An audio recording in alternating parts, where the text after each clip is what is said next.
If you had a final speech to give, or a final few words to share with maybe family or friends or the entire world, what would you want to say? What would you like for people to know? What would you would like for your last words to be? I've had an opportunity in college to work for a hospital. I've also been a chaplain for a police and fire department, and as a minister for nearly 30 years now.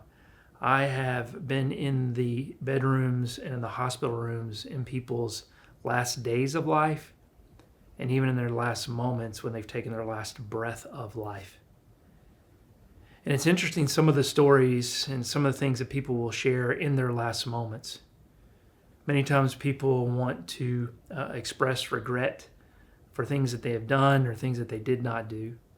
And many times people want to talk about their loved ones. They want to make sure that everyone that they know is loved and that they care for them. And there's these kind of two different aspects in people's last speech. They either are wanting to receive some sort of forgiveness or they're wanting to offer some sort of love. Well, as we've been reading our Bible reading in 1 Samuel, we've been seeing the story of Samuel, and Samuel is coming to the end of his leadership. Saul is going to be king of the Israelites and to lead the Israelites. And Samuel has this last speech. He has this last conversation, at least recorded in Scripture, in 1 Samuel 12. And what does he say?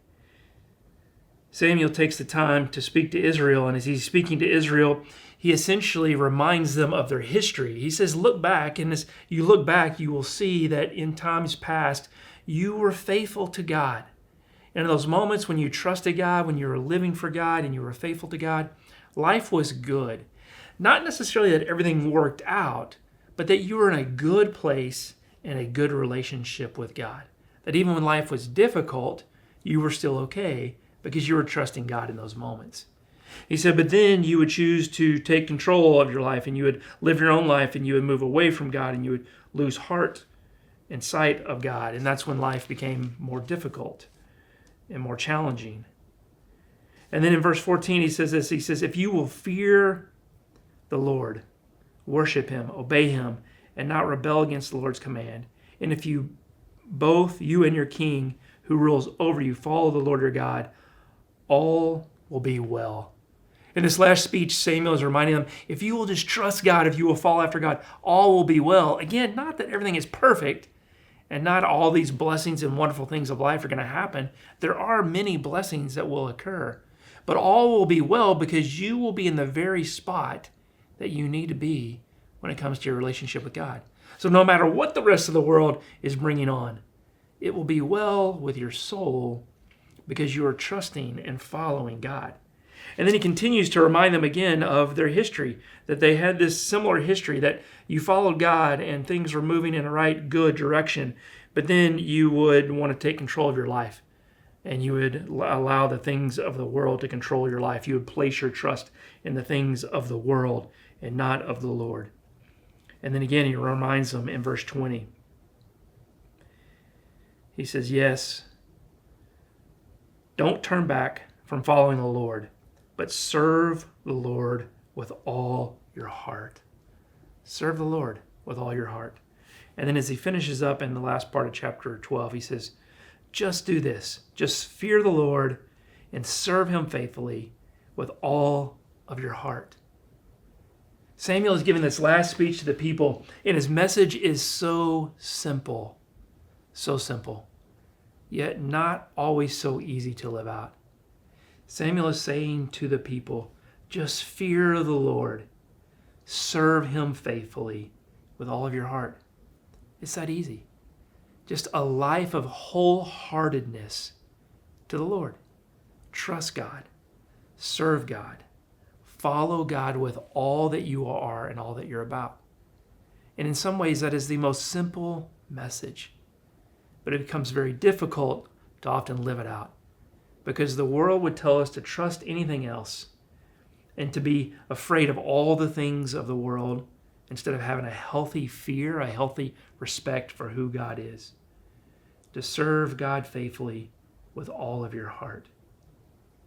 So think about it for a minute.